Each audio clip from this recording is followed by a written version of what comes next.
my channel, you might think I'm looking totally crazy, but I'm about to show you how to use a 3/4 wig, and it will make your life so much easier if you have really short hair.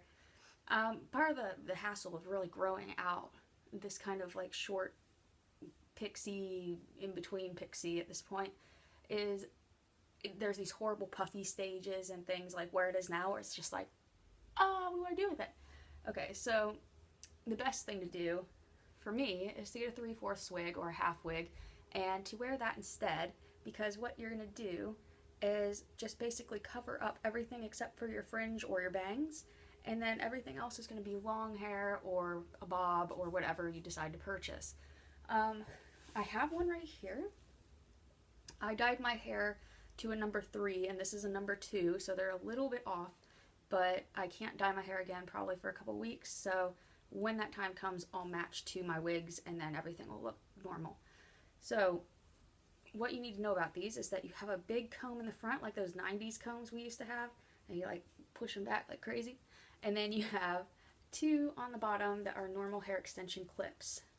Now I would suggest for people with pixie cuts that are as short as mine in the back, I have a really short back, that you use this type of wig and not hair extensions, because hair extensions themselves, the clip-in type, require a top layer of hair, and no one's hair when it's long has just a top layer that's like that length. So unless you have like crazy hair, that's not really going to look very good. This is the one I've gotten. It's about $25 or so on Amazon.com.uk. It's 15 pounds. Might have been 10 pounds, this one. So it's between $16 and $25. It has its nice cap. It's all synthetic, but it is heat resistant, so I can restyle it. The other huge benefit of this is that when you get it wet and you kind of soak it and everything and it's all like yucky, when it dries it pops back up into its curls, so you don't necessarily have to do anything with it. Right, so I want to show you how to put these in for anybody that's struggling with their short hair. Okay, so first you're going to take out your fringe. Okay, it's pretty straightforward. You can see my hair is getting there. It was really short. It was like about up here last month. My hair grows about 1 inch a month, so you guys will be seeing me like pretty soon. Right, so you want your fringe, and these side bits are what will give you away a little bit, so you want to brush them back as if they're going back into a ponytail. If you have longer hair, just pull it behind your ears. Okay, and I have a little bit of hair gel, so what you do, just take a little glob of it, and I'm going to smooth those back so they don't come out, because I don't really want the sides to show.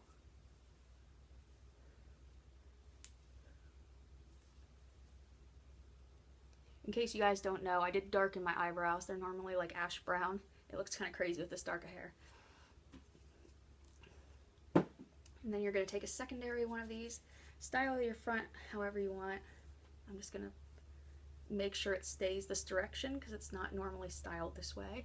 And then this is where that nice little comb is going to slide in. So what you're going to do is pick up that part of your hair. You kind of want to like figure out where your part is. Just going to take a little thing across there. Right, so it's good enough. It doesn't have to be perfect.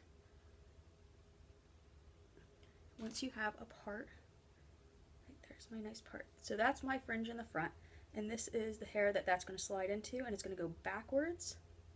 But what you want to do is kind of tease it a little bit, but I don't have a brush to tease it, so I'm just going to use this curly brush. My dog ate all my brushes. I gotta tell you, there was a fiasco. The whole house was a nightmare for a couple days. I haven't been on here filming because of it. My dog got in here on top of everything else and ate every single plastic brush I had. So there's that. So I'm just going to kind of, when you tease, you just push down and you hold it and like push downward like this. Yeah, so you can see my hair's thick anyway, it's alright. But anyway, use a flat comb for that. So once you got it where like this is going to hold pretty easily, I can see that. And then this is my fringe in the front, and you can see where you're putting the wig. So you have your wig here. This is the comb right here. I'm holding the comb in my hands. I'm bringing it over the back, and I'm going to secure that comb into that part.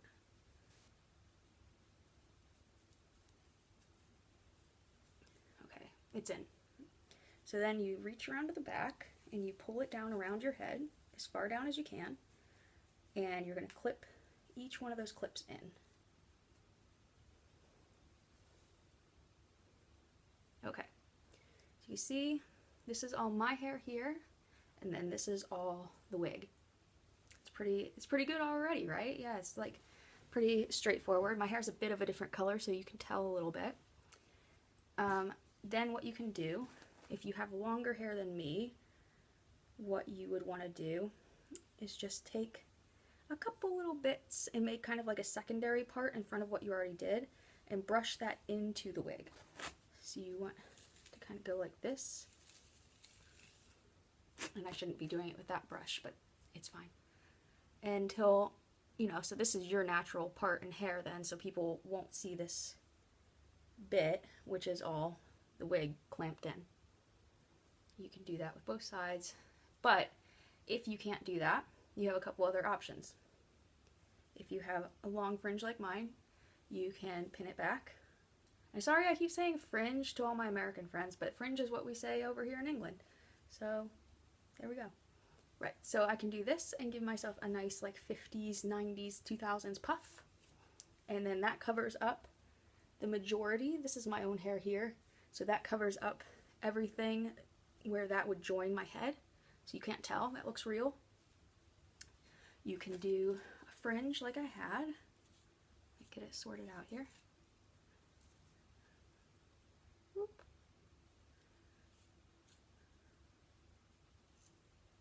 Gets in your eyes a lot because it's all synthetic. Even if it wasn't, I would.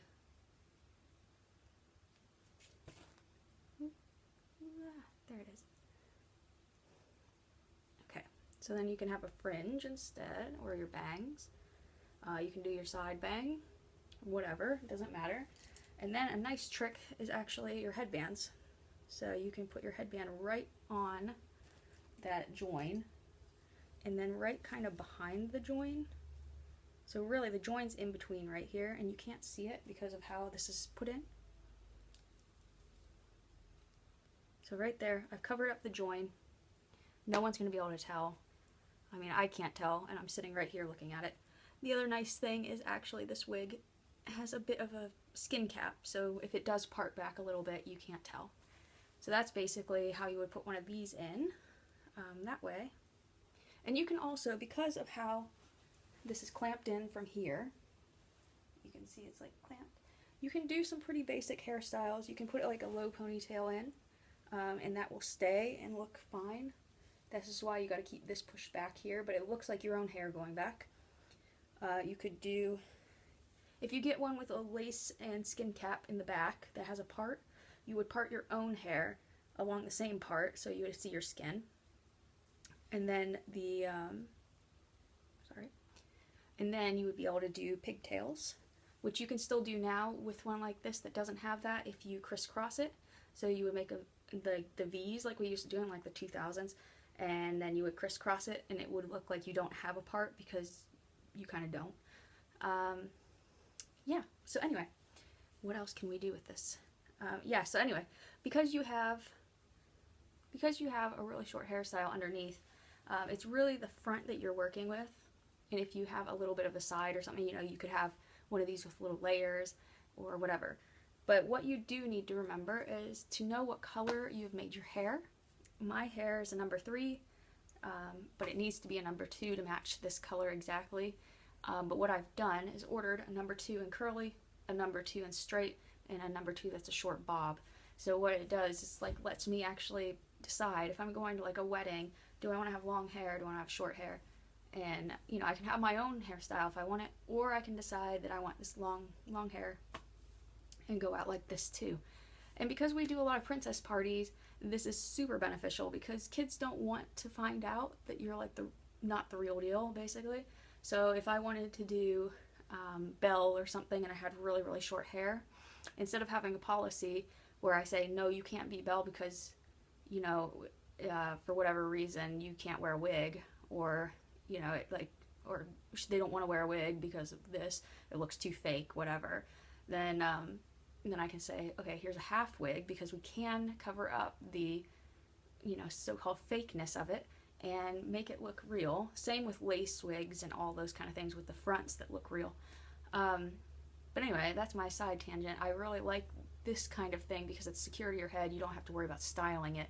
You just kind of pop it on and go, and you look more like a character's supposed to, because these are styles that would be very hard in certain hair types. Anyway, long story short, that's how you put in a half wig. You can even leave a little bit of your part if you want to be like super fancy so that people really, really think it's real, because that is like a super, super giveaway on a lot of wigs, because obviously if it's a wig, you can't have a part unless you've paid for a really, really nice wig. So this is it. This is my Pixie life hack, as you will. So that's it. That's what I would do, and I hope it helps you. And if you want to have any information about the colors or which ones are good, this is the Kanekalon. Sorry, I can't say it right. I even took Japanese class. It's Kanekalon fibers, right? Okay, so they resist heat. You can curl them, you can straighten them. If you straighten them, as a warning, it will be hard to put the curls back in. You would have to set them, wait for them to curl, like to heat through, and then let them cool, and then you can take it out and it will set your wig again. If you straighten it, what you're doing is taking steam to the fiber and straightening permanently. So keep that in mind, because you can fix it, but it is quite a lot of work.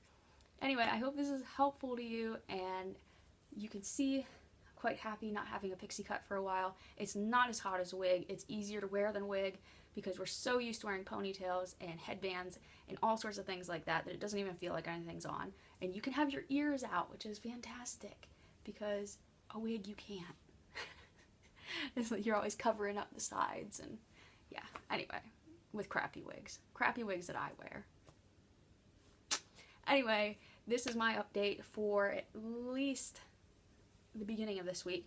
I work a lot Monday through Thursday, and I just picked up 2 new clients that are quite busy. So really, really good for me, but not so good for my YouTube channel. So I will try to keep you updated as much as possible, and I will try to get another makeup tutorial in sometime soon, especially ones to help you match your hair accessories, because it is very hard to go from so pasty to blackish brown hair and not look totally freaky. Let me know what you think. Follow me, subscribe, like, comment. Comments are great because I can see if something helped you or not. And let me know what you think about going from a pixie cut to these hairstyles, what colors work best for you, the companies you like. I'd love to hear about it. And I will see you guys next time. Bye!